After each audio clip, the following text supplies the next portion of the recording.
Right on. Howdy, howdy, howdy. How's everyone doing? So, joining late here, I think like a kilometer in. We are with the HCT team. We're just doing a 2-hour Zone 2 ride. It's a bandit ride, which means as long as you pedal 10 watts, you're staying within the rubber band and you're traveling with the group moving forward, which is great because everybody gets a good workout, but it is in the Zone 2 area. So even if you're gonna go and pedal like beyond, you won't get anywhere. So lights out. So here it is. There's a leader in there with marked in yellow. I love that when it's more structured. Yesterday was a unstructured ride. It was a disaster. Not so much fun in my opinion. So this one is more, shake out the legs, and this is what we're gonna do today. We're gonna bring in some music. Let's see what we got here on tap for everybody.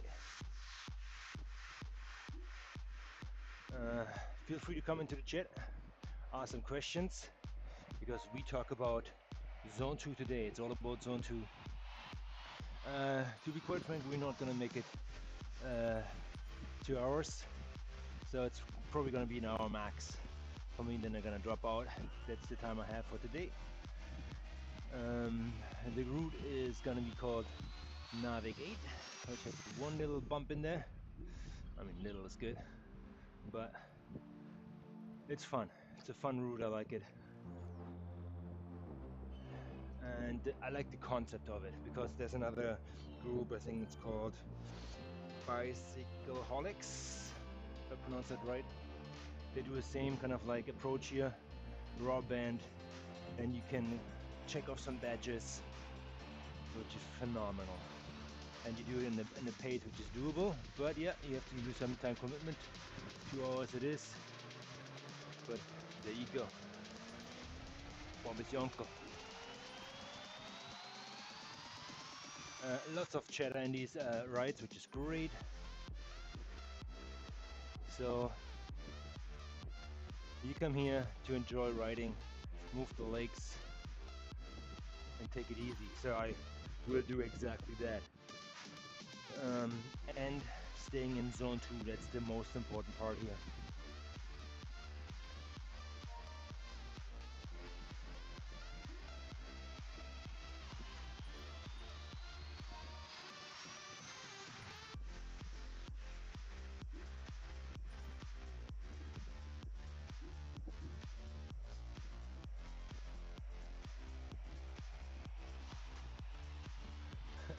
All right, seems like they have some fun here, and the soccer fans are up early. Yeah, we have the FIFA World Cup coming up in Canada, US, and Mexico. So that's going to be very exciting.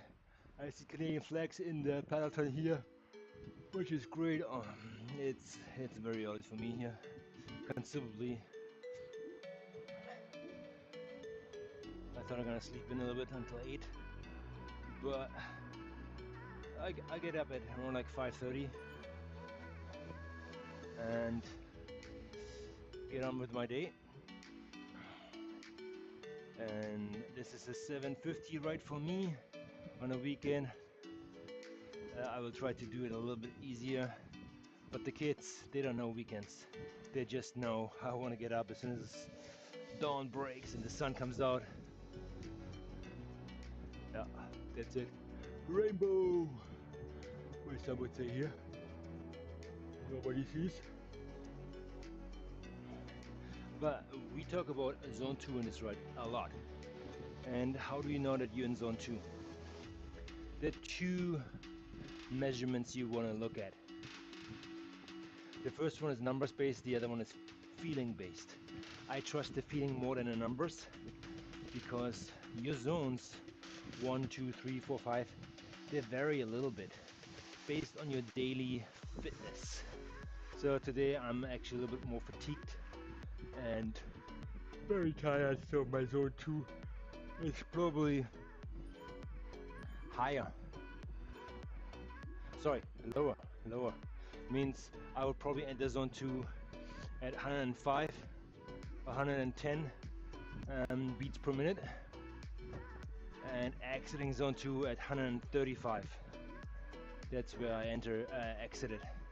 So when you're riding in rides like that, make sure you pay attention to your zones. You can see that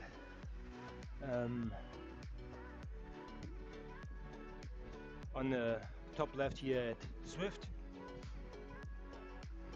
or I will pull up another graphic here very quickly in a minute, but shows that on the YouTube screen too. It shows my heart rate, which is right now 103 or 102. So I'm not really there. I feel I'm still working up, which is okay. Zone 2 is coming. So I'm making my way up there, so everybody does their own pace a little bit here. And zone 2, based on numbers, for me, 110 to 135. That is it. Another thing which I would measure more directly, and it's probably better for you guys to measure too, is if you are having conversation in your ride like I have with you right now, that is zone 2. If you do huffing and puffing and cannot have that conversation, you're out of zone 2. You're in zone 3 or higher. So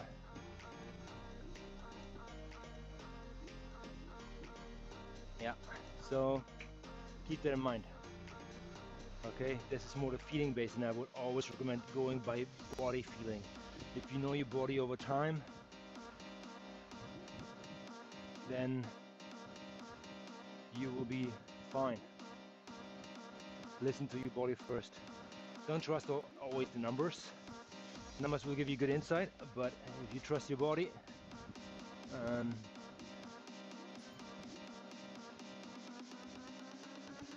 that's it. So, moving forward, how important is zone 2?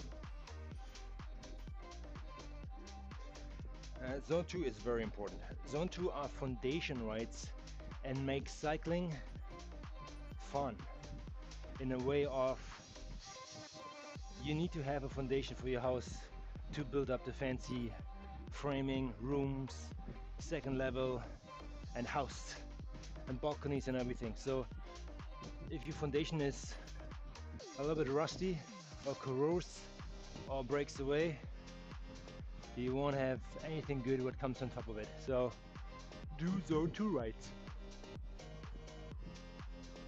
as your main training block, I feel. So that means I would go as far as 60%, 50 to 60% of your training throughout the week, throughout the month should be in zone 2. Even a little bit more, I think up to 70%, 50 to 70% train in zone 2 and lock in these gains, because when you do these threshold workouts, over, under, FTP for example, VO2 max workouts, sprinting or climbing sessions, make sure you take it easier the day after or the days after your session, and lock in your gains in terms of taking easy spin the legs in zone 2 for a longer period of time. When I say longer period of time, 3 categories. Beginners in zone 2 start with 45 to 60 minutes of zone 2. Spin the legs very easily, stay in your zone 2 heart rate and do it for at least 45 to 60 minutes, okay? If you're a little bit more advanced and you have more time on your hands, do it for at least an hour and a half. At least an hour and a half. that will lock in your zone 2s as well. If you're more advanced, there's no real like zone 2 cap, but it's probably between 2 and 5 hours zone 2 rides.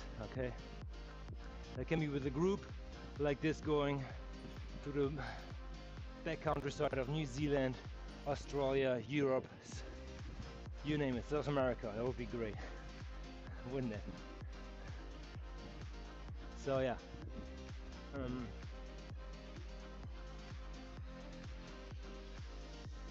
so having said that, that's the most important thing. Lock in your gains. Have at least a very balanced training schedule with minimum 50% of zone 2 rides throughout the week. I know racing is so much fun and I do it almost every day, but it's important that we have other stuff lined up too. And here comes the cheerleading team. And the back, here we go. How's everybody doing? Yay!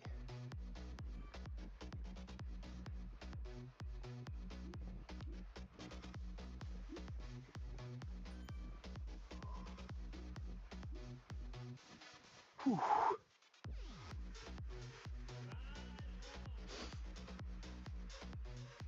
I'm coming up a little bit up with power now here. Power is 1.8 now. 1.6, okay. We're getting there.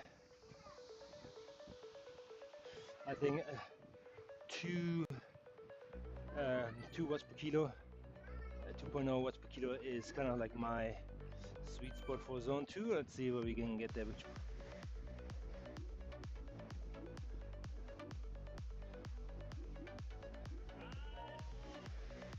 Like the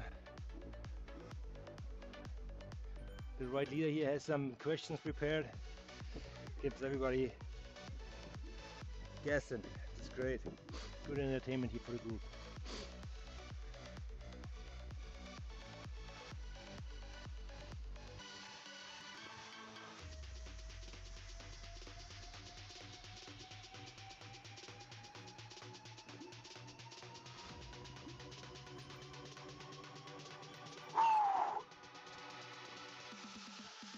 Upside on like Spider-Man you are, huh?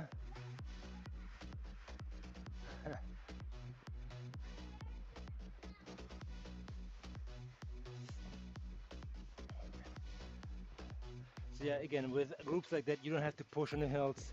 You just stay attached, and as long as you pedaling 10 watts, you're staying in the group. And if you put more watts out than the average, you're moving forward. And if you are really good, you're pushing the whole group if you're at the front with the most power. So the average makes the speed out here.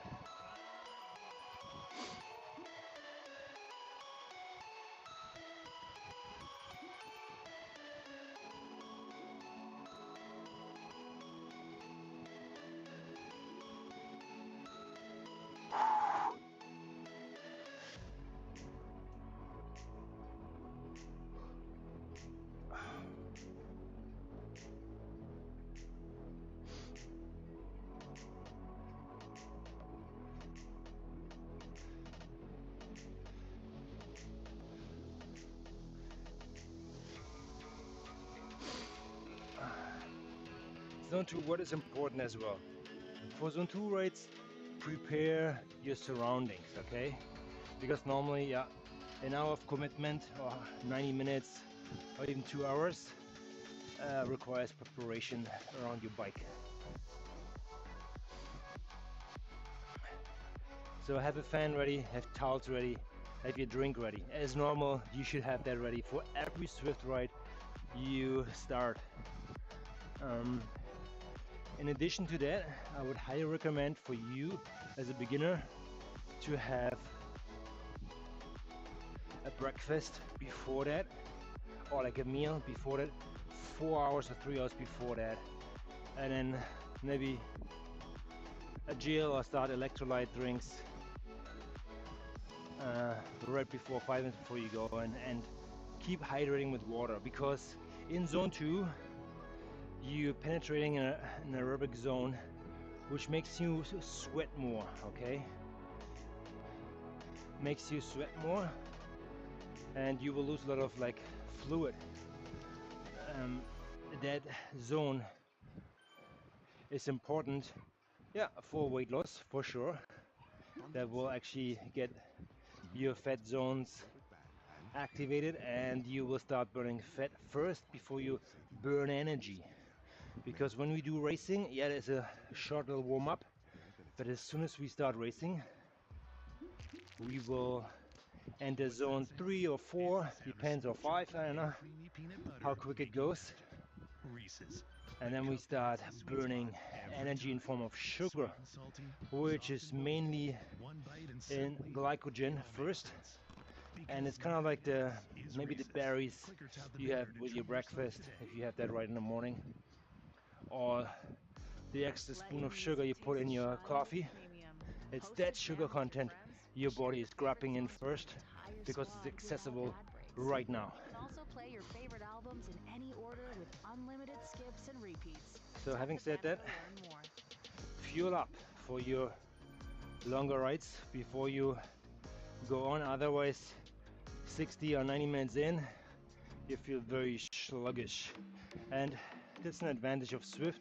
Yes, you can go off the bike and go to the fridge, go to the shower and refuel, but if you do your rides outside, that's a different story, huh? Then you're like sitting somewhere on the sidewalk looking for a convenience store to buy a Snickers or something, you know, to get back your energy. So don't do it on a complete empty stomach, except if you are experienced and you know exactly what you're doing with your body. There's certain like workout programs where that is a given, however, not for the beginners, okay?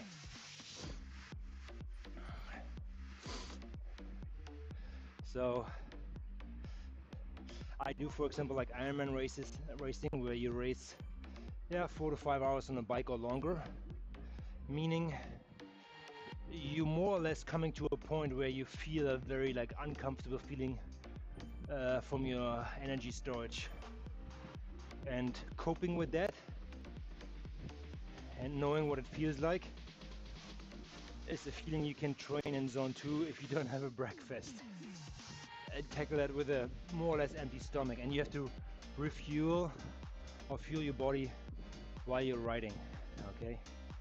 It's a little bit of a different approach, more scientific approach, and you don't want to gamble with that.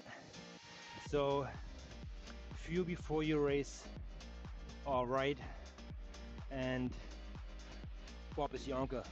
You're gonna be fit whatever comes in your way, okay? You don't want to bonk halfway through.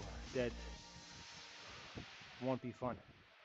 Even though it's important to know what it feels like getting close to it, so you know when you don't have any measurements, you know exactly what to do.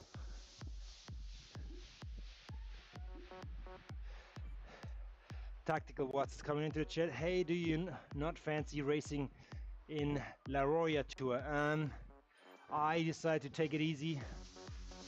I do not do the tour. I know Zwift Insider advertised that as well. Great tour.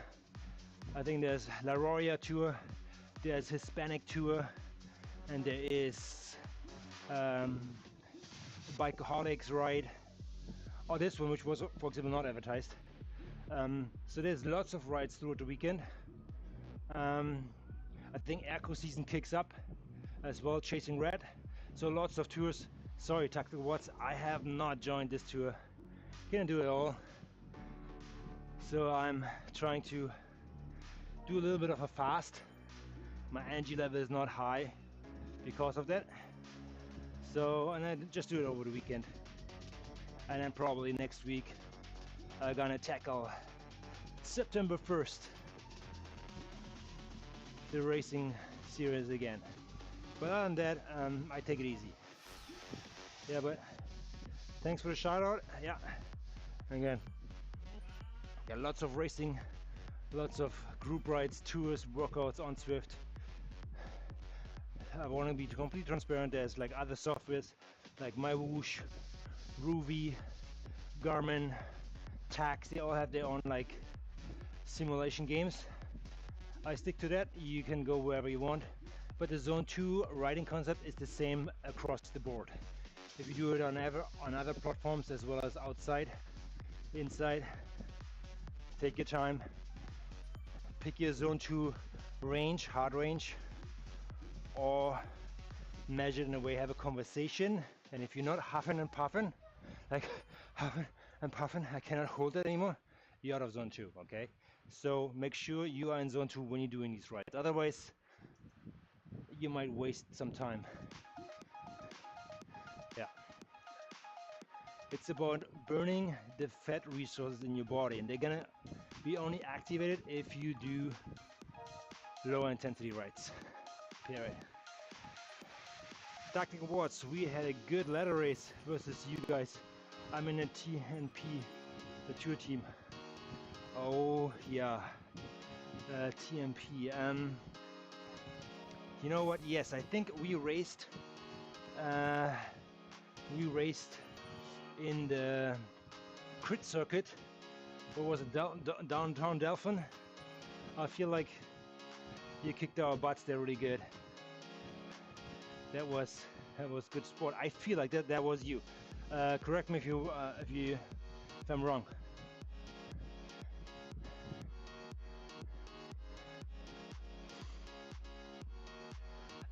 Ladder races, love it, love it.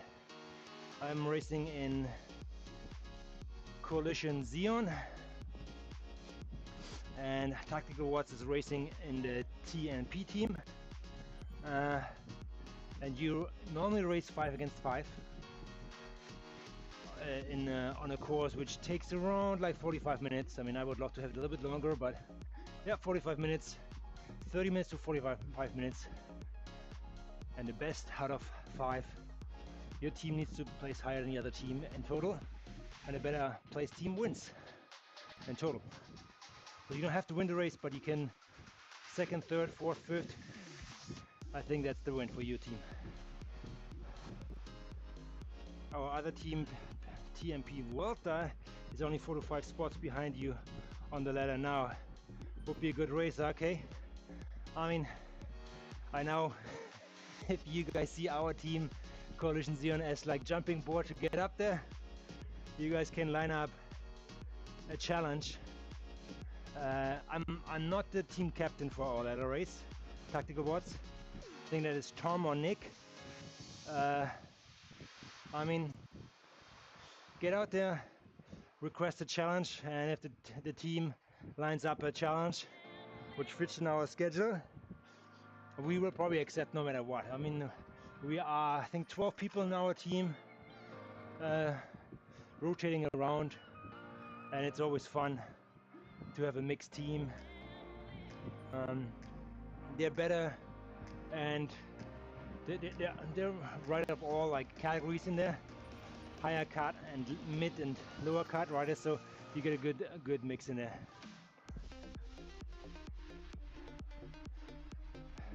Yeah, Colin's a friend of mine, a streamer too, so good guy.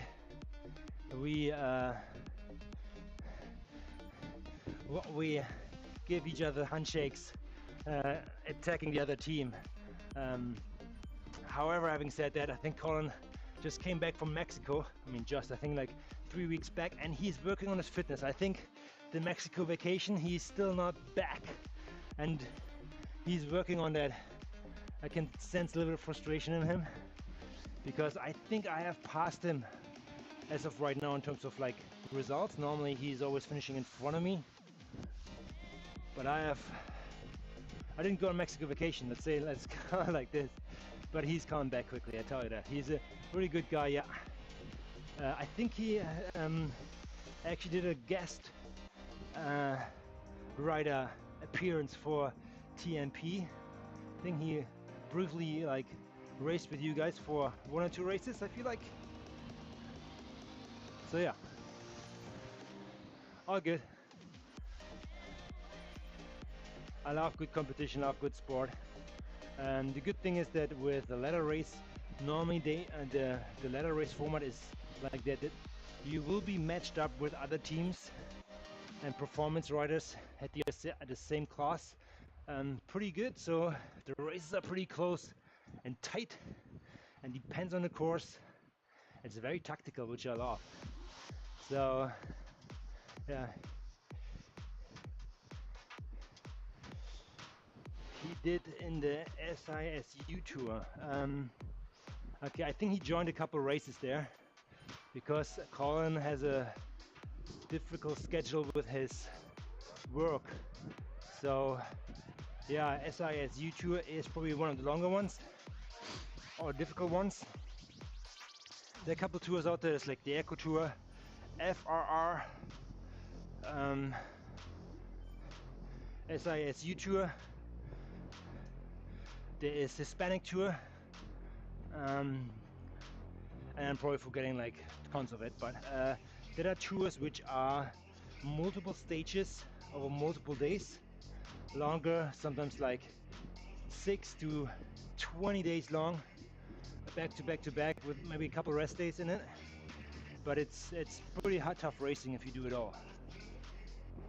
Even if you just join one, tough racing, which is great exercise. So we are coming up here more in our zone 2. We are in it now. It's good, very low, penetrating it now. Half an hour in with a heartbeat of 118. That's on a lower range, which is great, but it will do something. So you see the sweat running, it is good. We are in the heat locker doing so. Again, try to do your zone 2 rides regularly. Longer rides, maybe on the weekend. If not, I know I like to race throughout the week. And then on the weekends are the longer races, which I really like. Like longer races, meaning like 70 to 90K. Normally throughout the week it's maybe like 20 to 30K. Which is a great series you want to check out. Is the Z Racing series. It's on Zwift. You do 4 races, different courses throughout the month, and you get ranked based on that. If you can do that, great sport, great stuff. And you're going to be categorized and placed with other riders which have the similar performance level as you are, so it's very competitive.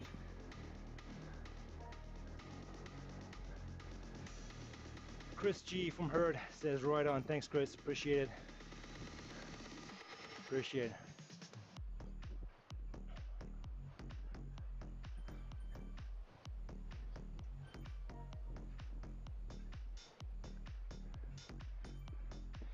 So what do you normally see here in these like chill rides, community rides, group rides?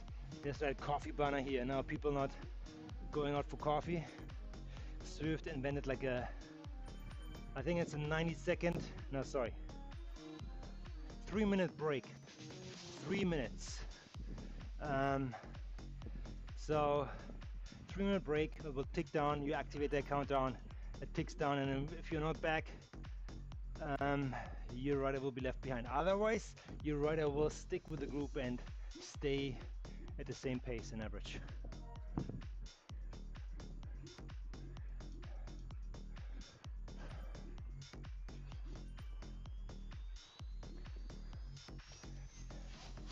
So what's nice, again, with rides like this as well, you cannot feel the resistance when it changes. There's always like one resistant, I think it's ergo, I don't know what it's called, ergo mode or something. So you're only pedaling, the watts you're putting out is very consistent, meaning you stay in the group more easily. And if you do so, you have more fun and you can actually like hang with the group longer, which allows you to take off these longer routes and badges and check it out. You can do it on the weekends. Pretty cool. So here's a prime example. Normally that would be like an all-out sprint.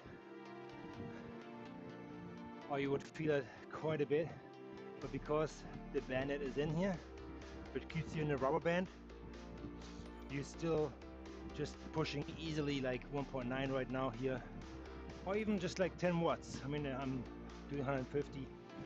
If you push 10 watts, you're still sticking with the group, which is great.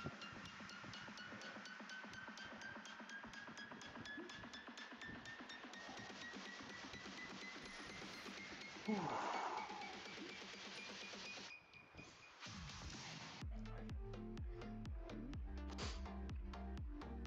Zone 2, what else is important with Zone 2? Zone 2 means low intensity rides, okay? So there's something said about doing other like workouts where you, let's say, I would have an FTP of 150, and my Zone 2 ride right now is 120 watts. So it's consistently over the entire period. There's no like going 130, 150, 180 watts. It's not like going up and down from the graph. It's consistent, always one wattage, like range, let's say the range, plus minus, a few watts. So you want to stay in there because you want to give your body a consistent intensity. That's the magic word, consistency in Zone 2. Doing it regularly and doing it throughout the entire ride.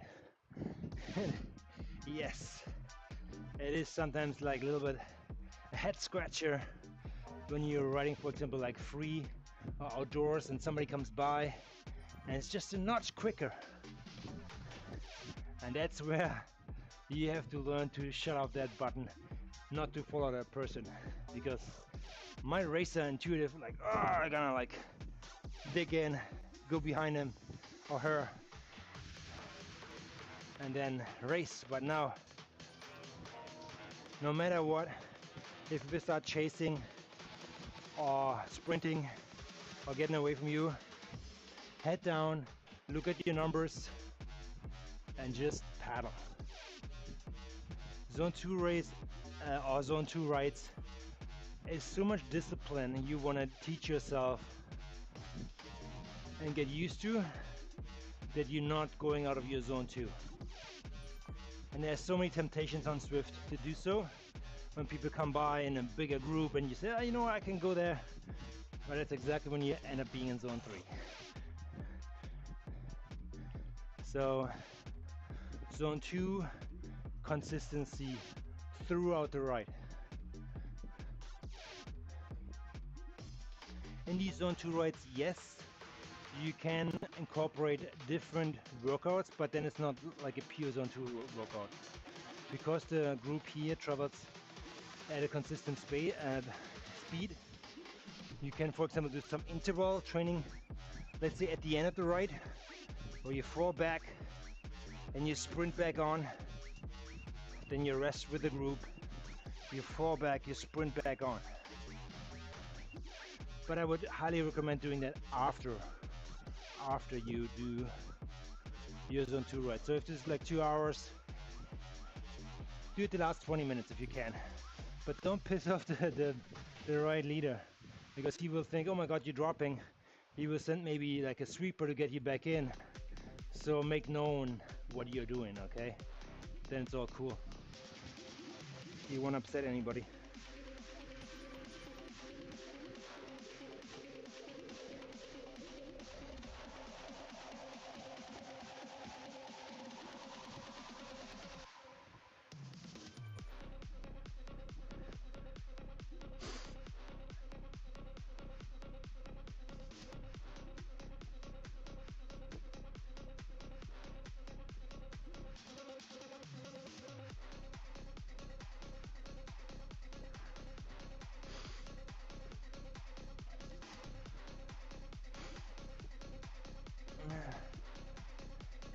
I always say or ask, how important is Zone 2?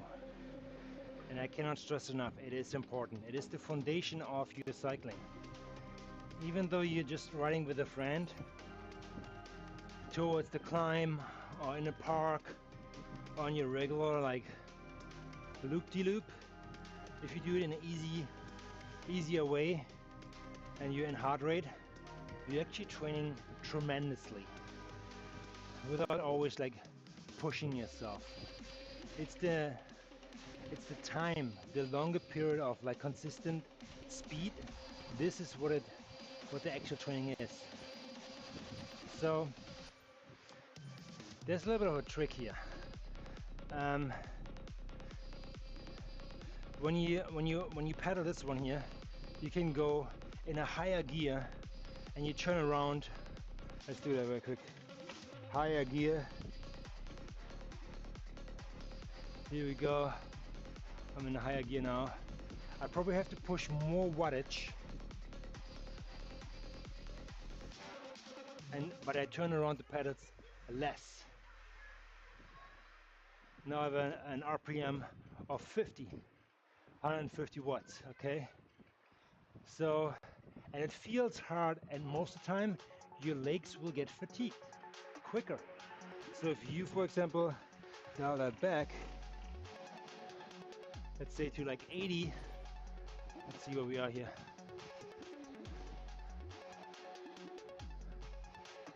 Okay, so it's 70.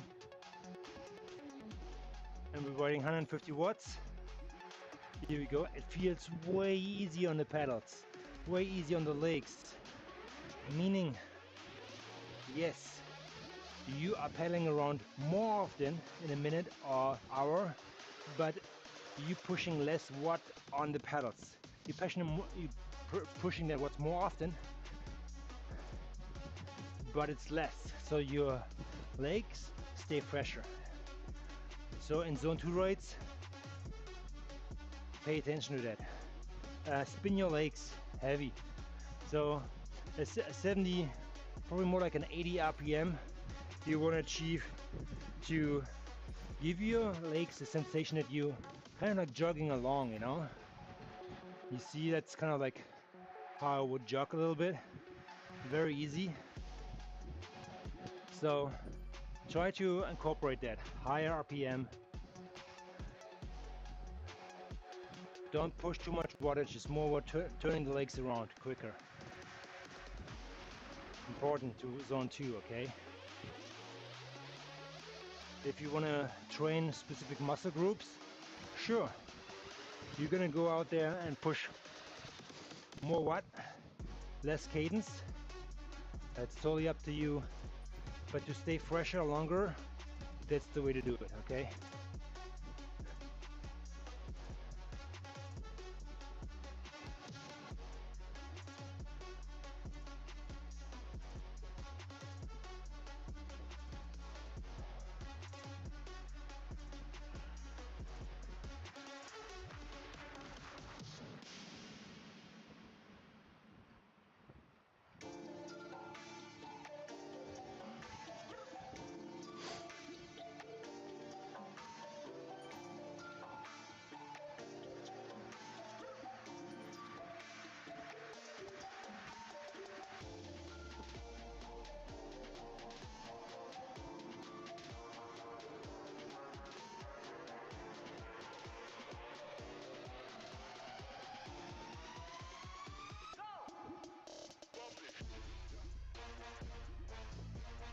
What type of meat is used in traditional shepherd's pie? I think shepherd's pie comes from Australia. Is it kangaroo?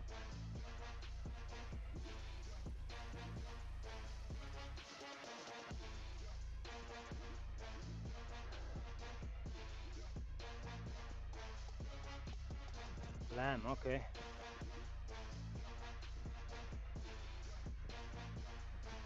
Lamb it is.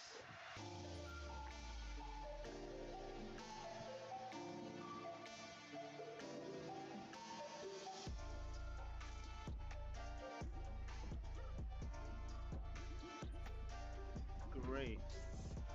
But I had that question, I argued that with my wife. Is a prune a grape? There is something to be said, because there are different types of prunes, I feel like. Ah, plums.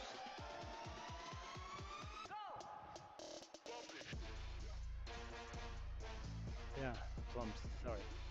All right, I'm getting into the entertainment part here.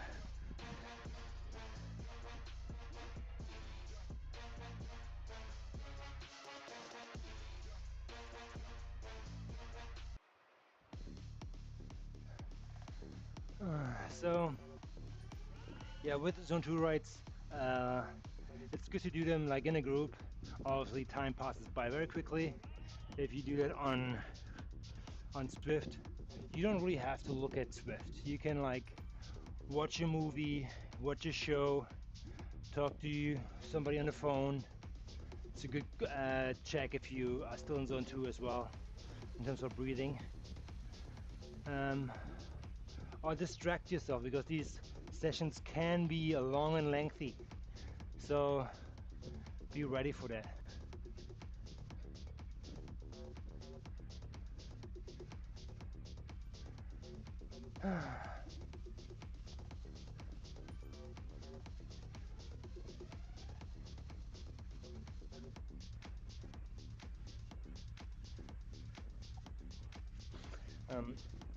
And a little trick if you want to upgrade your Zwift, your gear, your frames, do use the frames which are not as good. For example, I'm just working to upgrade my Zwift carbon frame, which is not really like a firecracker.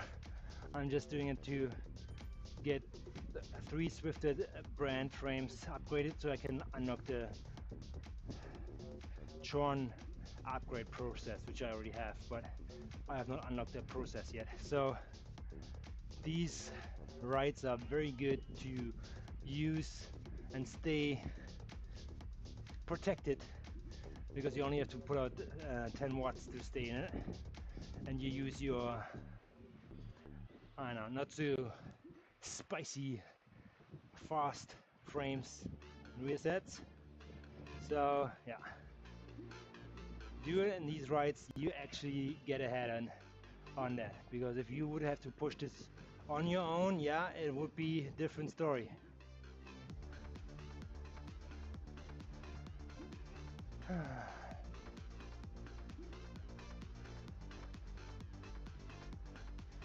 So I think we are entering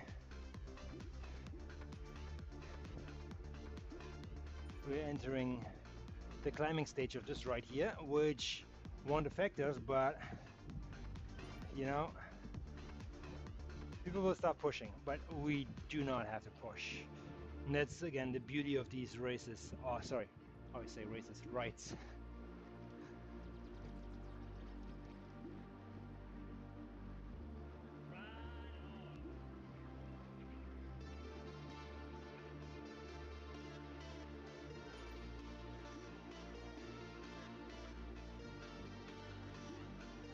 What we can start doing here a little bit is hand out ride-ons.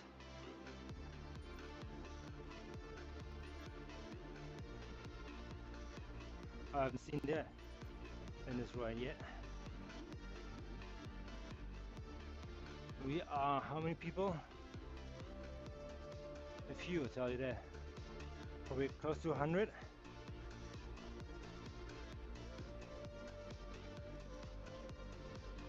It's actually a really good turnout here for HCT.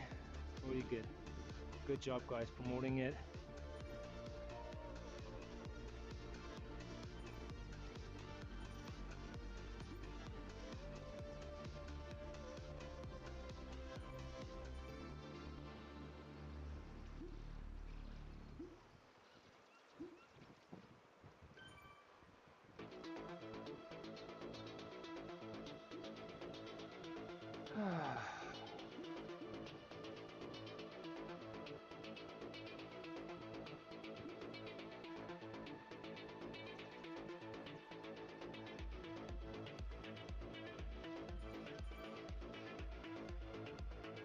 If you incorporating this ride, Zone2 ride, and combining it with your diet because you want to lose weight, for example, let's talk about that a little bit on the end. So These Zone 2 rides are ideal for fat losing. You can be in Zone 2 on a bike. You can do brisk walks, like faster walks with your walking sticks if you need to. You can do incline walks on a treadmill to get your heart rate up and intensity a little bit. It's all about the heart rate, which needs to be in Zone 2. And yeah, you can do it on a sitting bike. It's a little bit hard to track for swimming because most of the time in swimming our heart rates go high up very quicker. But I feel you can do a Zone 2 swim, which is more like a technical swim, if you ask me. Zone 2 runs, yeah, super light jog. If you want to run faster, you have to learn how to run slower first. Okay. On a diet side again, I would highly recommend looking into food and read the packaging. If you don't understand the ingredients, put it away. If the ingredients list is too long, put it away. If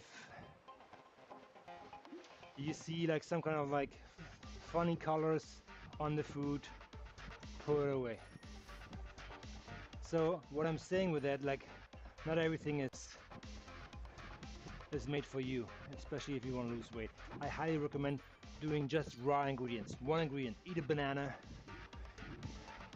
eat carrots, vegetables, you know, lean meat.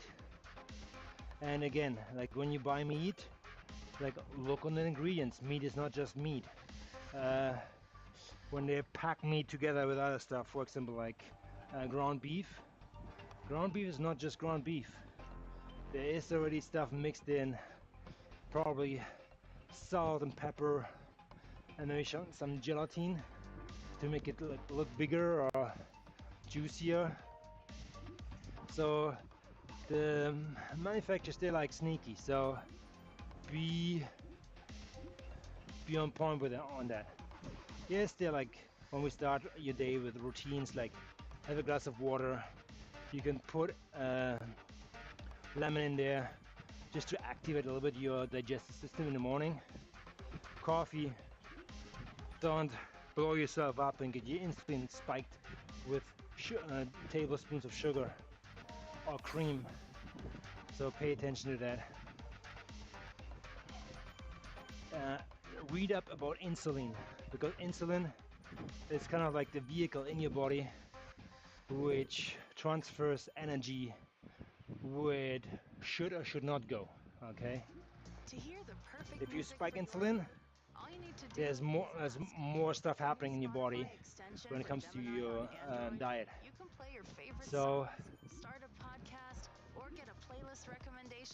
yeah, I would always recommend right now raw ingredients, single ingredients. Check out pasta again, check out the ingredients of pasta. Get the pesto again, check out the ingredients in pesto, what's in there. Now if you just like have tomato sauce,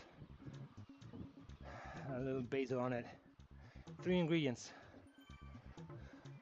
Depends how the pasta is made, huh? But other than that, yeah. In terms of balance, you know, there's obviously carbs, there's protein, and everything else in terms of sugar you can like consume you can consume. If you want to build up muscle, obviously you have to increase protein and do higher weight in your weight training and less reps. Again, focus on your nutrition as well. And if you want to lose fat, again, protein is your best bet. And be aware of what you eat. Stay true to yourself.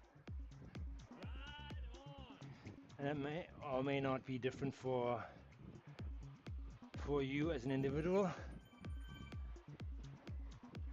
But yeah, so I can speak for me and I tell you what I do. What I do is I do overnight oats. This is how I start my day. The night before, I do raw oats. I put them in a container. I think it's 4 cups. And then I put a little bit of chia seeds in there, like maybe like a tablespoon, maybe 2 tablespoons, a little bit. Teaspoon or less of cinnamon. Then I take oat milk and fill it up to where it's all covered. And here's the Canadian in me, and that's the sugar part. And you want to be careful with that. Maple syrup, okay? I'm choosing maple syrup because it's better than real syrup, but maple syrup is more organic. It comes from Mother Nature. Honey would be an alternative, but don't put sugar, white sugar or any brown sugar in it. It's already processed, so stay away from processed food. So that's how I start my day, with overnight oats and coffee. Just coffee. No milk, no sugar, just black coffee. Have it a small little espresso cup or like a bigger cup on the side. Start your day. Okay. If you are fasting, so you stop eating, for example, the day before, let's say at 6 o'clock, and you have a late breakfast at like 9 o'clock, that's 12, that's, what is it, 15 hours of fasting, which is actually a pretty good amount. A pretty good amount of fasting if you do that on a regular basis, a couple days in a row, or how your body like copes with it. I would highly incorporate that. Sometimes I do a longer fast, like a 24-hour fast or 36-hour fast. But coming back to my regular days, like coffee, oat milk, coffee, overnight oats, that's breakfast. If alternative I do is I use a bowl filled with blueberries and put low-fat Greek yogurt in it, and again a little drizzle of maple syrup. Guten Morgen, Bieres. Guten Morgen. Wie geht's, wie steht's? Schön, dass du da bist. So that's the breakfast. Lunch, yeah, I would increase that. You can with lunch you cannot do anything wrong. You want to do like chicken breast with rice, asparagus. That would be the ultimate. But if you do just simply that, or even if you're gonna go a little bit heavier, you still have time to burn that throughout the day, okay? When it comes to dinner, it's a little bit different, okay? Because you are approaching evening time, and to be honest, nothing good comes after 6 o'clock. So again, salad with protein, like maybe chicken strips, like grilled chicken strips, and pay attention to the sauce what you're using, okay? Don't over season it with mayo or anything like that, so be careful on that end. In between, I would highly recommend maybe some vegetables. Could be cucumber, carrots. With fruit, you have to be careful. I know they are great, apples, pineapple, but they're holding a lot of sugar content. So if you do that, like if you have an afternoon like training session, let's say you're training at 5 o'clock, have an apple or two or pineapple before your training and give you the extra sugar boost, yeah, that is okay. But don't start peeling a pineapple after your dinner and having like 7, 8 o'clock, you know. Again, everything what comes after 6 is in my opinion not as good. Stay away from alcohol, obviously, from like any sugary pop drinks, even though they say it's Coke Zero. Like there's so many other extracts in there which makes it sweet, which is a little bit artificial, which cannot be good. So yeah, you know, I mean, yeah, we have to do some cheat meals. Yeah, I have my sushi once in a while. Yeah, I have my Coke Zero as well. I'm not perfect. So yeah.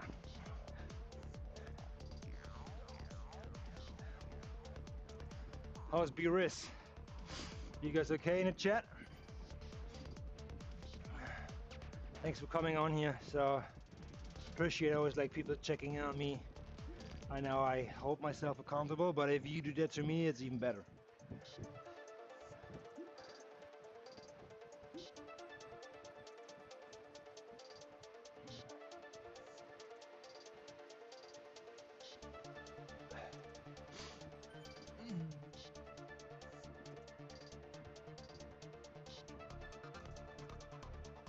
So actually my time is up here. I said I'm gonna do it for an hour. As soon as my wife walks in here, she gets the arena and she can do her workout then, and I have to disappear. Riz says, I'm good, bro. Yeah, appreciate it. Appreciate it. I'm okay. You know what? I want to race actually over the weekend, but we have too much stuff going on, so I actually decided to like take it mellow, do some fasting, and do easy rides instead of like joining any like big tours. Viewers, yeah, been doing more running lately, trying to drop some weight. Okay, totally agree. And you know what? That's actually a good idea. I am maybe too much on the bike. I should like incorporate some running sessions too. You take off, man. Maybe try swimming too. Swimming you won't regret. It's super easy on your joint and good for you too. You won't even imagine how much you burn while swimming. But it's always like a hassle going to the pool and so on. I get that. No music either, or except you have that one fancy like underwater earplugs and so on. But yeah, you take care of business, Riz. I catch you later, brother.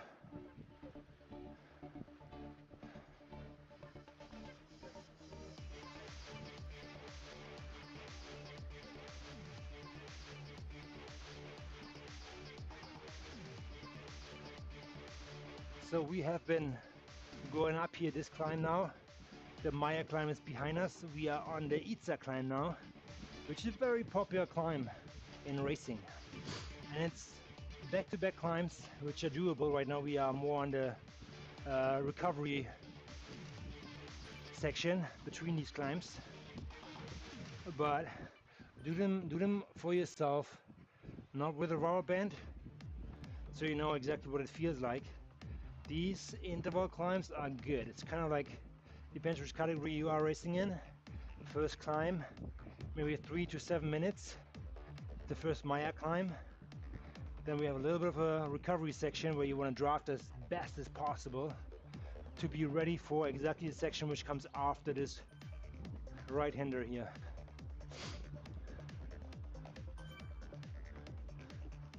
And then it's up to you which course you pick, because yes, it's a climb finishes and hopefully you turn right into the gradient going downwards.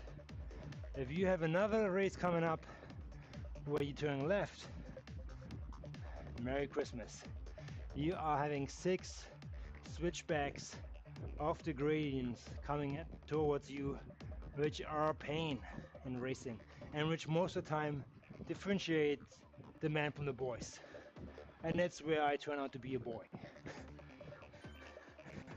To be transparent. Oh man, I get humbled so quickly there. Not a climb at all, I'll tell you that.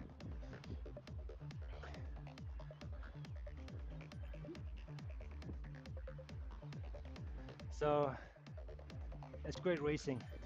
It's like you cannot sleep in these like rollers, constantly up and downhill rollers. You need to stay on the gas and alert to not like lose the wheel.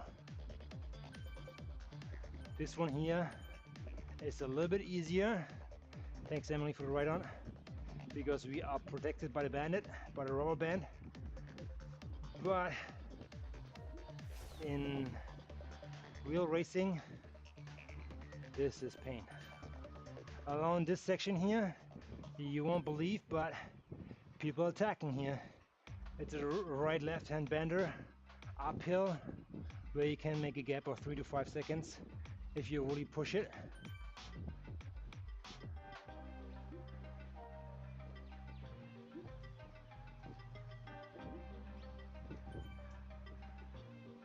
Hugo smooth.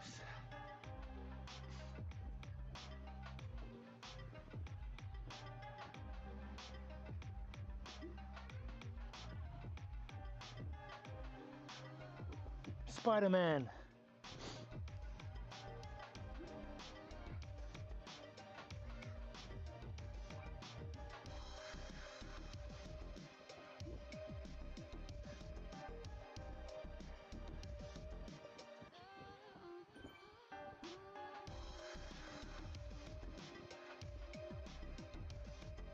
Yeah, on the Itza climb, this part here is the tingling part.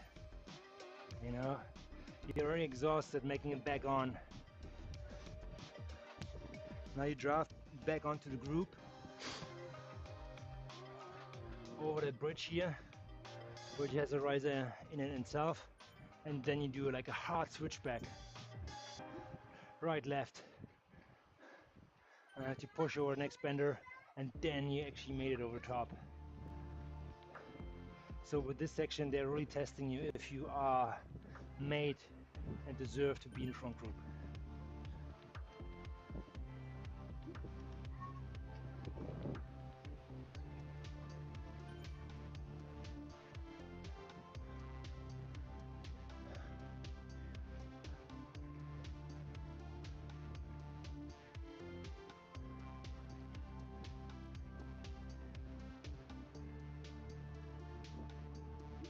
Yeah, you will be.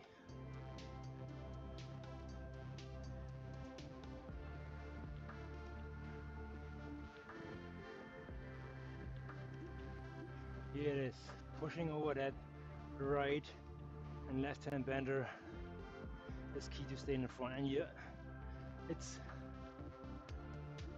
head down, pushing the watts, you know.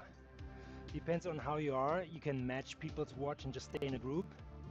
But if you want to put the hurt into people, that's the place where you do it. Otherwise, you just try to stay on as best as possible.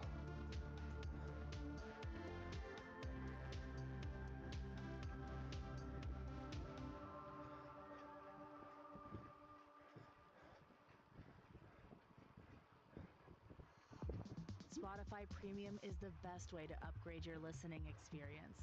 Enjoy your music fully when you play songs in any order.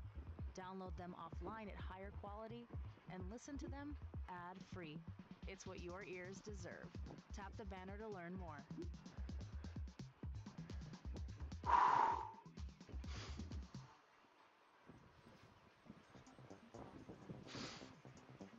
If you made that bender, you're almost there. You're almost there. Just like one more little push. One more little push to make it over the climb with the front group. So make sure when you come over that bridge here or over that ridge to push into the group from the back. So you're using momentum. It's momentum in these like upper rollers, which gets you up there. And then you have to like keep paddling to match the power of the other riders to stay in it. Or if you want to attack, use the momentum and carry it forward over these little like plateau sections here. But you have to really push hard here on these like super steep angles, because you are going to smash it here. You want to put the hurt into people. 8% here 6, 7. This really hurts in racing. But this is where it's at.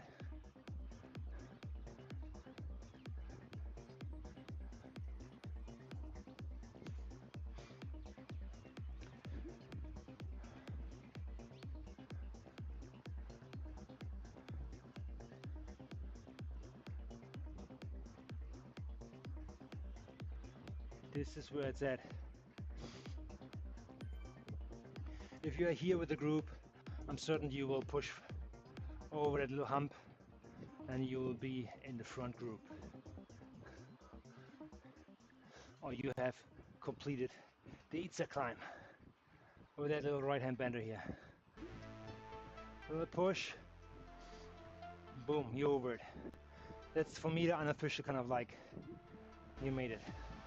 The rest is drafting.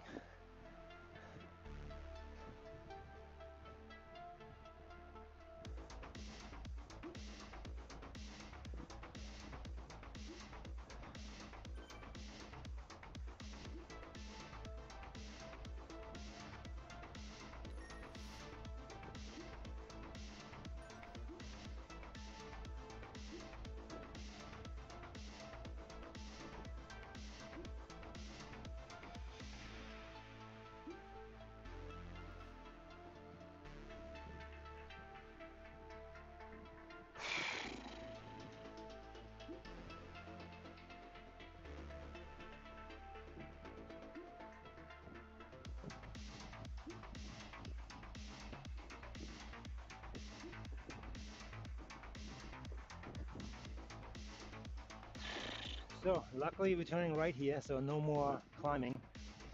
If you don't have had that badge of having highest speed, that would be something you can explore here. How fast can you go on and down? Not so much in a group because the group will slow you down. They can tops out at 85. But do this section or try the radio tower downhill. I think most of the people are getting 100 clicks on the radio tower downhill. Depends on your weight. If not, try to go up there with an arrow, power up, or an ambush to increase your weight or decrease your arrow profile and make yourself faster. Maybe a steamroller will do it too, but yeah.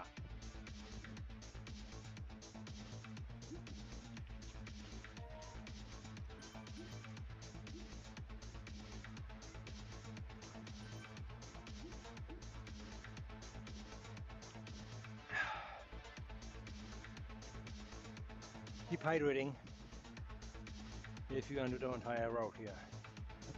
So, Dirk Moorbrook says hi. Good to see you, good to hear from you. Thanks for the ride on.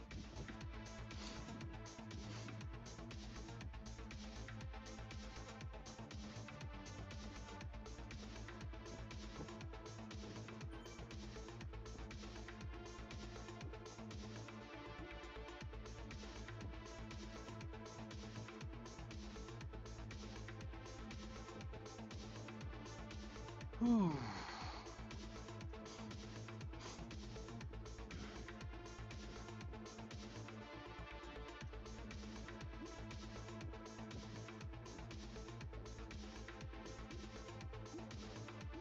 '89.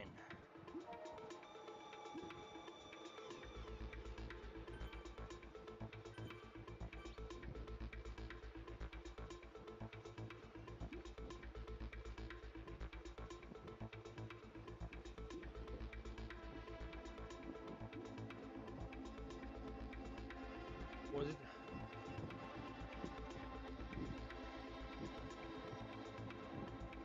When was it? Was it November, October? I think it was November 8th.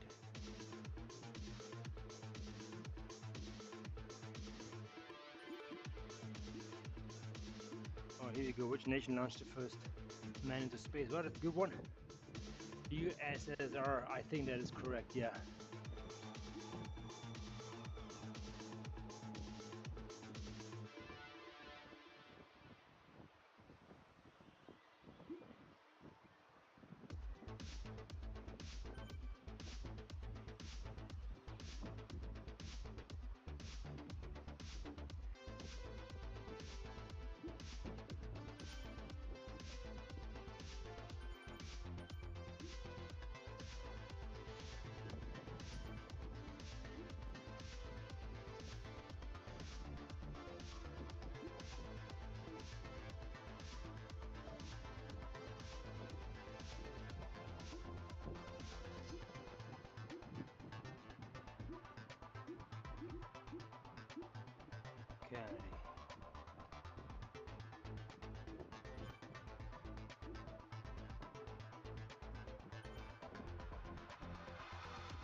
That's a good one.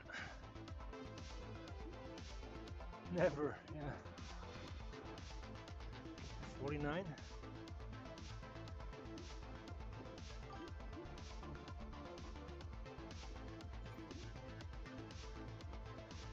You followed him. Hello, buddy. Cheers for dropping in, man. How are you doing?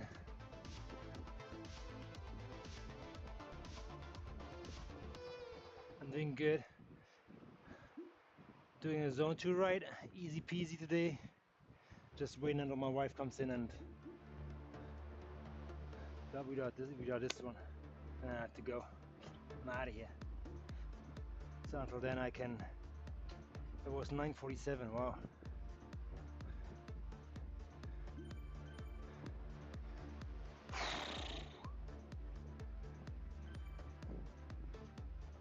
So zone 2 rides on Zwift. Easy peasy to do. Inside, as you are more stable on your bike. What that means is you actually can incorporate some light weights. Yeah, you say, okay, now we're talking about Peloton. Peloton does that. But it's doable. Even if you do a different movement, which gets your heart rate up again, which is good for me because I'm on the lower end of zone 2. But it trains different parts as well. If you want to lose belly fat, what I heard, start running. Start running. Slow zone 2 jogs will do wonders. So having that motion, you still, I can already feel it. You can, you're stressing your, what is it called? Your core. Well, where are the obliques actually? I don't know how obliques here. I don't even know.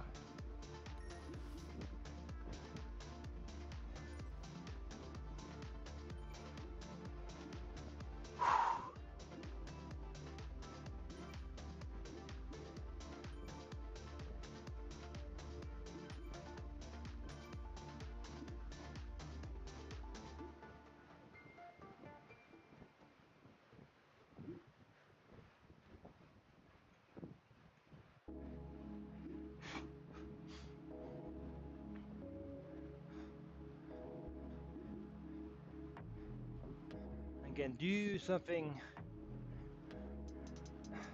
get out of your normal like bike holding zone, like this, shoulders, loosen them up.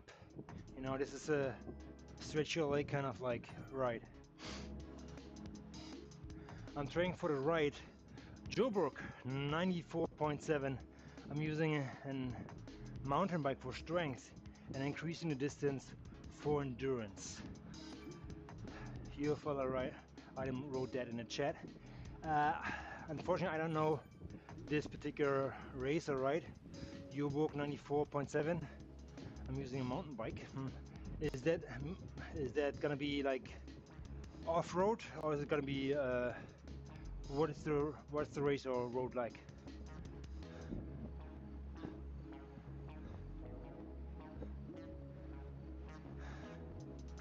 Mountain bike for strength. I know mountain biking is very exhausting because in order to go downhill and using the mountain bike properly, you have to deserve that. You have to go uphill, and that's where it gets hard. I know there are like stunning e-bikes, mountain bikes now. On Whistler we have like great lifts. It's crazy riding. It's a road race with a few hills. Okay, and right now you're training on a mountain bike to do that.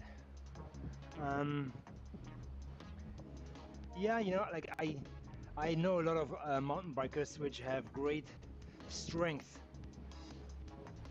doing endurance races or coming with their like hill climbing power on the road bike, and they can push good watts. So focusing on your squats, on your glutes is important. I think that will really help you. However, the position mountain bike on road bike is different. So you want to be aware that you're sitting in a different spot on your bike and your muscles are slightly different engaged. That's all what I can say. And one more thing is in regards to aerodynamics. Mountain bike is not so much aerodynamic. Again, it comes down to the position. Going like on a road bike like this, head down, and having that neck positioning here, this one here, it's different on a mountain bike where you be more like this, straight hack, the neck, head, and spine is in one line. Different position. So, but in general, it's great training. Mountain bike is great training. Just be careful on the downhill. You don't want to like ruin your race because you fall and you collarbone or like have an accident on a downhill. Never know, huh? Great fun. Mountain biking, tell you that.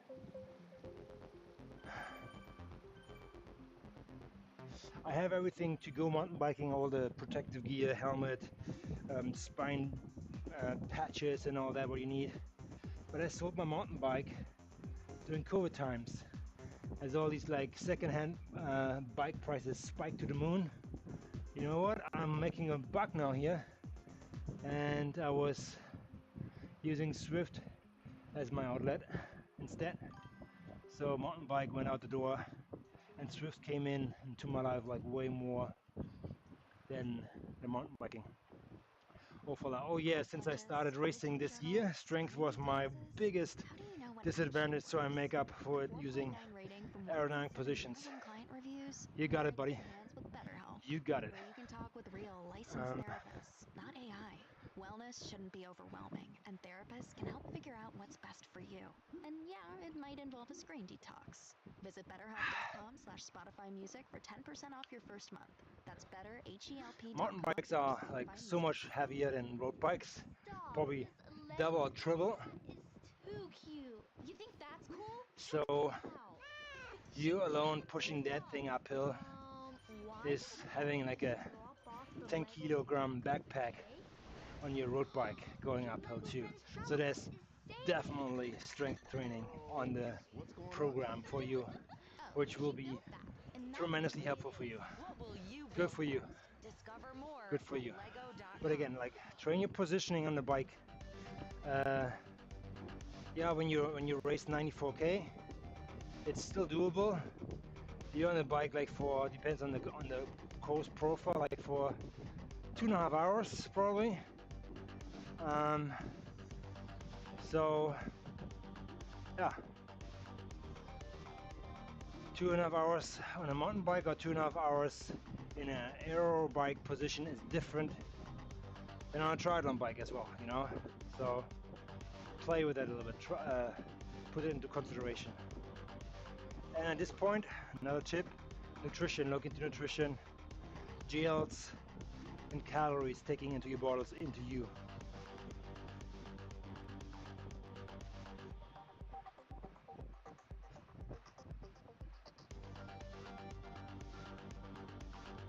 You have a BMX rider, for example, that's similar to a mountain bike.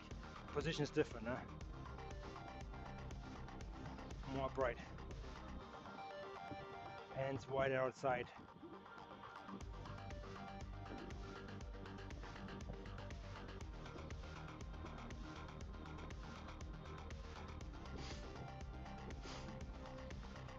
My wife is not coming, so I have some extra time. It's all gravy now.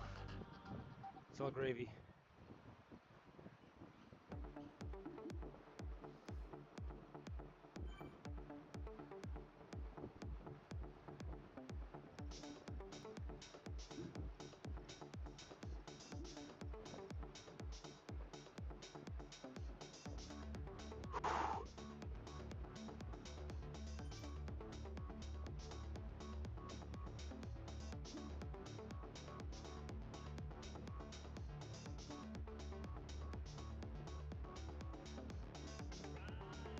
Atomic bomb.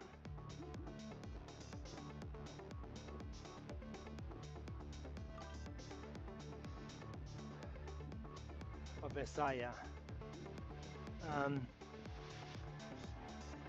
It's just that I'm gonna be racing stronger people, which is doable, but the distance is not something I'm used to. I'm age restricted to 60 kilometers, so 9 kilometers is a big challenge. You know what? 9 kilometers is another hour of racing, probably. Again, depends on the profile of the course. So I'm age restricted. What do you mean with age restricted? To 60 kilometers. Does your doctor doesn't allow you to go over 60 kilometers, like over 2 hours of riding? Or what's the restriction? That would be something I would need to know to maybe give you a better advice or a better tip. Just from my perspective. You don't have to take it to the heart, but just get another opinion. Why not?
Nelson Mandela, isn't it?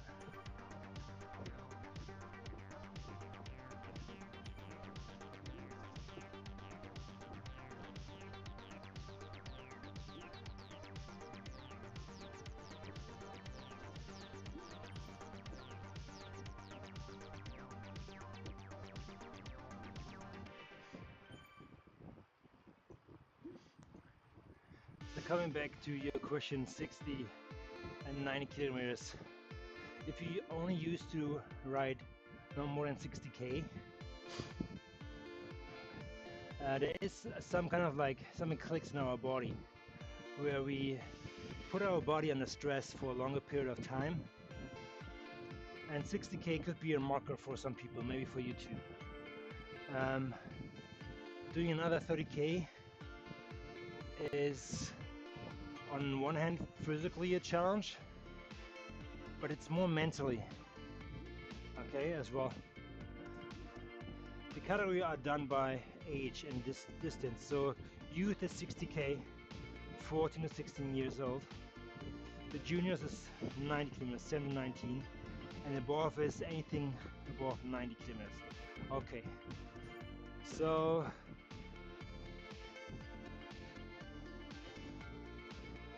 you're 16 probably, or maybe on the verge of crossing up to 90k. Okay, that's a little bit different story than for you, my friend, because you are still in the growing phase, and there are people, teenagers in the category 17 and 19. They had 2 more years maybe on you to build bigger muscles, and they will make your race hard for sure, especially if you can draft or not. But yeah, riding it smart is key here. So what I would recommend for you is, you have probably like a little bike computer on your bike, and as you can see at Zwift here, the wattage, the speed, and the heart rate. Try to be in your zones, and you know, sometimes it's hard, but if you know the course, it's even better. I know being outside, it's hard to do because right now there's traffic on there, and may or may not be like guarded off for the race, but be familiar with the course. If it's a loop course, that would be ideal. But having said that, look at on your Garmin or your bike computer, and ride by wattage, like by power, what I have here. So right now I'm riding 120 watts. So trying to hold that for at least 20 minutes, okay? That's your FTP. I mean, if you're on Zwift, you already know what I'm talking about. But trying to stay there the entire race. Or if you can, push it a little, but then recover, take your time to recover on the downhills. And have always like some kind of fuel in your bottles, electrolyte drinks, energy, okay? So, and there are drink mixes from, I was going to say Gatorade, but Gatorade is not like the healthiest, to tell you that. But it has a lot of salt in there, which you need at this distance to replenish your sweat. You know, you're sweating a lot, and you may or may not have problems with that. But yeah, tip: have a little bike pouch on your stem, and fill this up. And now you hear right, with Haribo or Skittles, and you can snack on that throughout the race. It's like short bursting energy, which will be deployed in your body right away. But don't overdo it, okay? Don't eat it all in the first hour. So just like start with it like gently, like 30 minutes in, okay? It's kind of like you have to sip on drinks, you have to keep chewing away on some snacks as well, but not too much that it affects your breathing. Do it in strategic places where you are not in traffic around other people, because you could fall, or your bottle can like slip out of your holder and it falls down. Even dramatically, another rider could lose the bottle and you riding over it and you fall. So real road racing is different, so you have to be aware of your surroundings. Zwift is way more forgiving, but you can practice everything on Zwift. So it's great.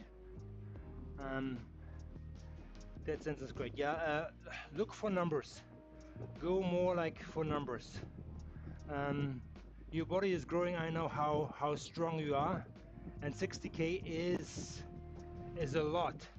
Going 90k, 17, yeah, is doable. You know, I was 18. I did my first Ironman in Austria. What's it called? Klagenfurt. 180 kilometers. It's a big task, I tell you, and it's very hilly. Austria is very hilly. So, and I was riding based on power numbers. If you have a Zwift account, you can easily train that here on Zwift or on your mountain bike outside, and you can do that riding for an hour. Look the power numbers, like how much wattage you put out. You can sustain, like, be honest with yourself, start easy the first 20 minutes, go with like, let's say 150 watts, keep that for half an hour, see how you feel. If it's easy, keep doing it and see how it feels after an hour, because it will feel different, dramatically different after an hour, holding that kind of wattage. It's kind of like holding a glass of water for 10 minutes.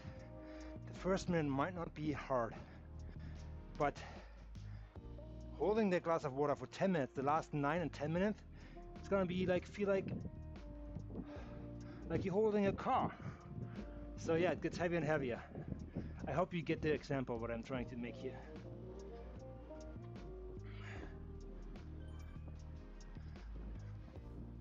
I always say luck is the opportunity born out of preparation. So you need luck to win this race or to become first in your category, which is maybe doable.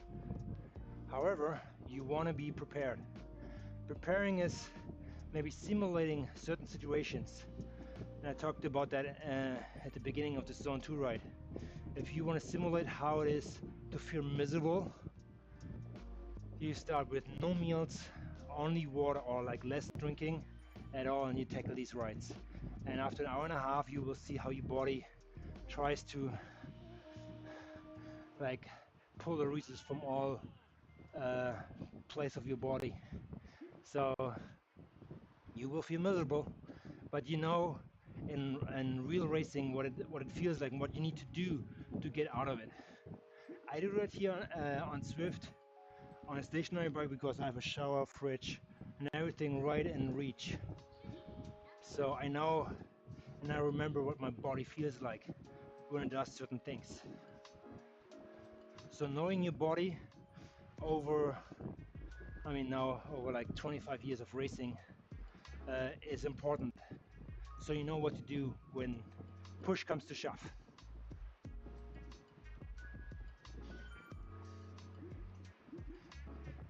And in your age, your body is still like growing. I know I don't want to dim you down, but you might have not experienced like the full blown out, like, oh my God, I see stars kind of thing. But it will come.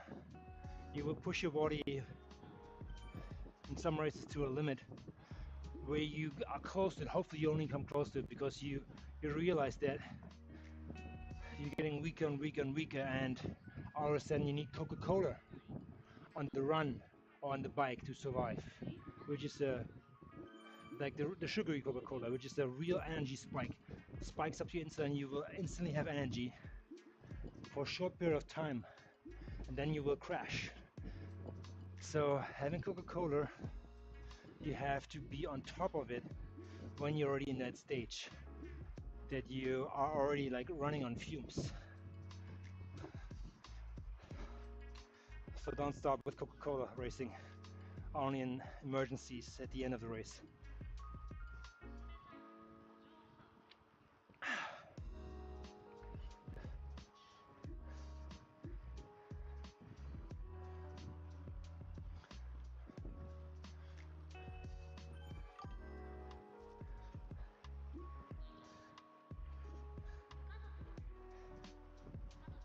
And the country I'm from is really small, so the competition is poor. I've started cycling this year, and I'm the 12th time podium finisher and third best in the country.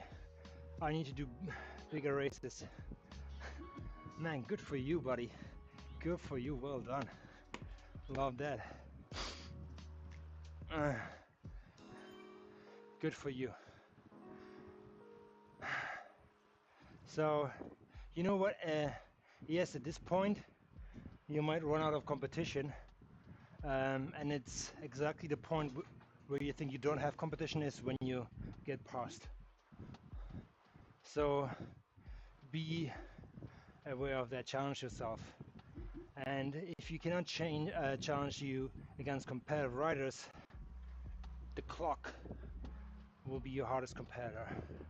So doing time trials or racing against the clock, for example, doing a course all over again can feel quite tiring.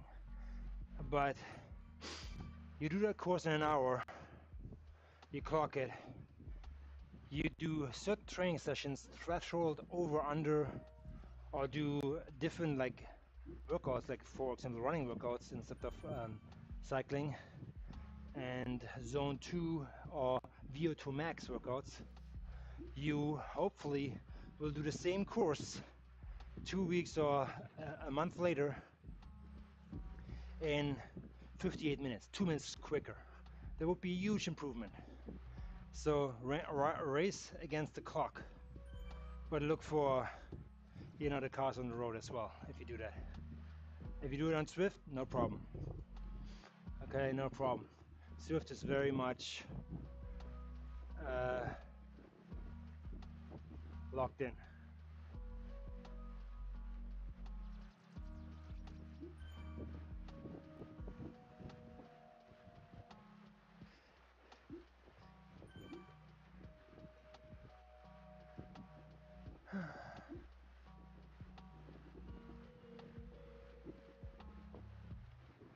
But yeah, good for you, man. It's great racing for the podium, because it gives you these like big moments. You remember the photos, you standing there, your parents probably like super proud of you, and you yourself can be proud of yourself. Measuring yourself in competition is good. Translating that later into your career, work-wise, it's even better if you can do that.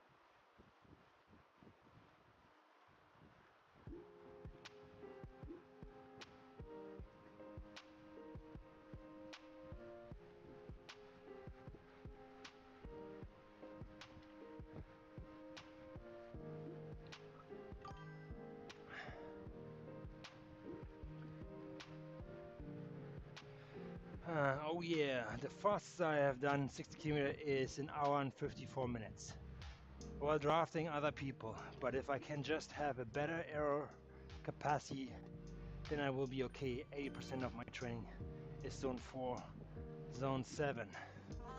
Oh, okay. So you're doing a lot of like VO2 max workouts, which is okay, but I'm on a zone 2 ride. Don't underestimate how it affects you when you do easier rides for longer.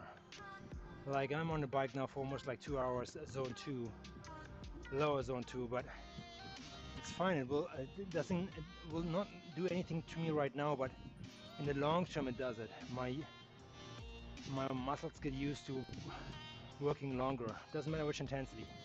It's more about consistency.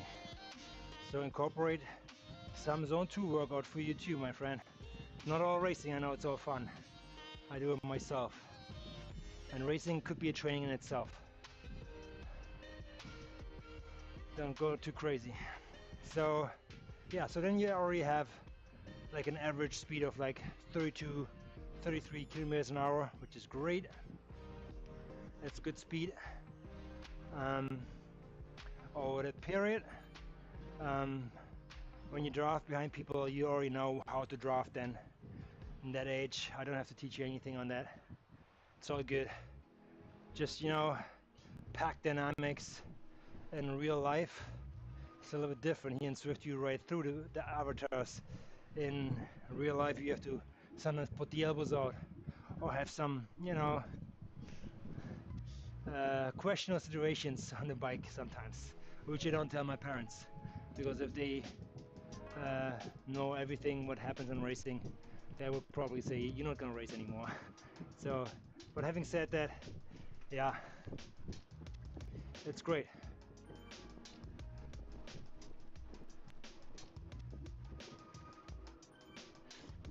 The aerobic capacity is good.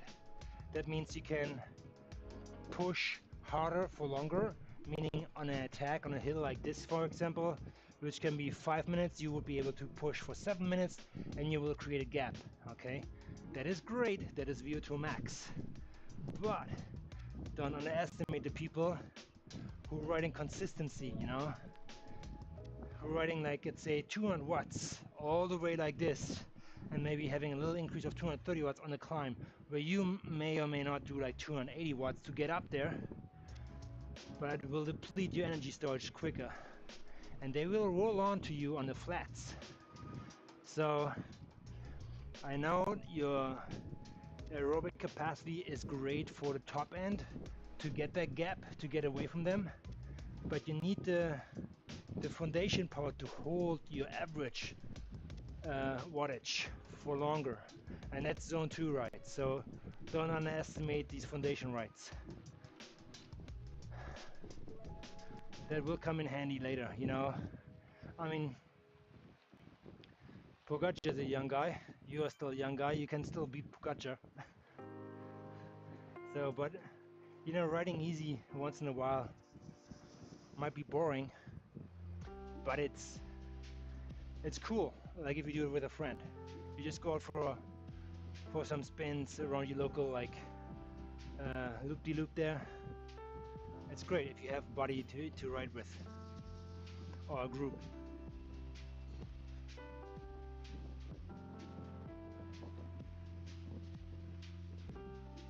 So, and then in real life, it's the same thing as here. Train the draft, especially in races where you're allowed to draft. In my races, Ironman, you're not allowed to draft. But it's all about positioning on the bike, how you position yourself on the bike. It's important, so you're comfortable in it.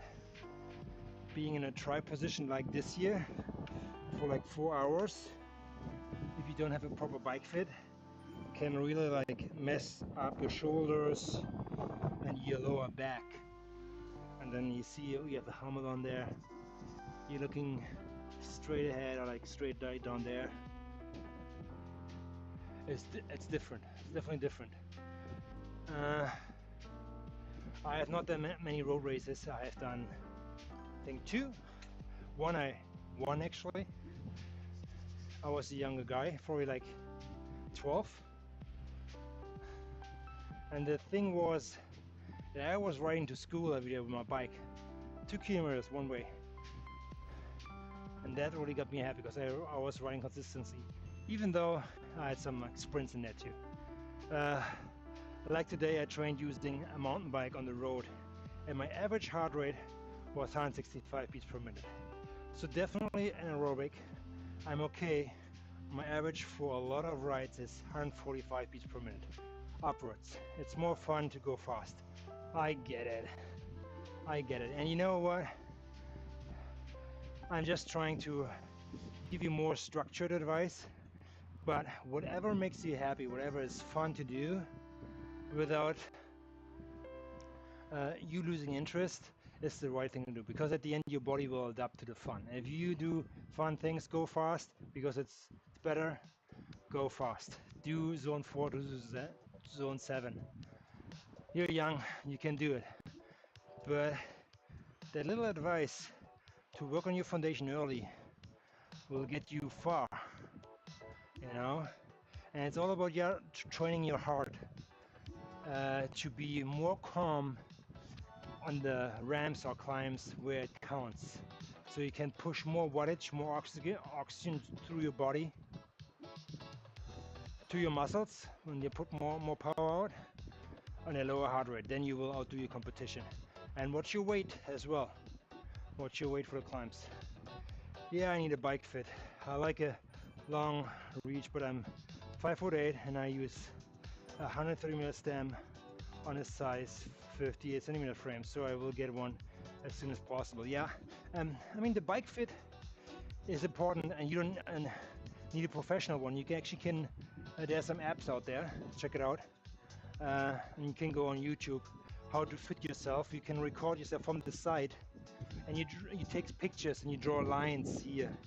Like for example, your knee should not go over your toe, and then there are certain angles here on a road bike which are different on a triathlon bike.